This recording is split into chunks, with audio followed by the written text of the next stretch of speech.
কবর এটা এমন একটা জায়গা যেখানে যাওয়ার ইচ্ছা আমাদের না থাকলেও তবুও সেখানে আমাদের যেতেই হবে। সত্যি কতই না হতবাক আমরা। দুনিয়াতে বোধ হয়ে কবরের সাথে যে আমাদের সাক্ষাৎ করতে হবে এই বোধটাই হারিয়ে ফেলি। আমরা কবরকে স্মরণ না করে দুনিয়ার প্রতি বিভোর হয়ে হাজারো কল্পনা দেখি, অথচ হাজারো কল্পনার শেষ স্থান কবর।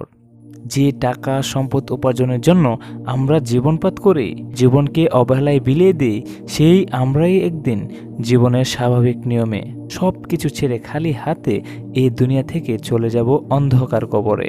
আর সেই কবরে আমরা অধিকাংশই যথেষ্ট ঈমান আমল না নিয়ে চলে যাব, অথচ এই ঈমান আমলেই বেশি দরকার ছিল আমাদের অন্ধকার কবরের বুকে সুন্দর এবং সম্মানজনক আবাসের জন্য।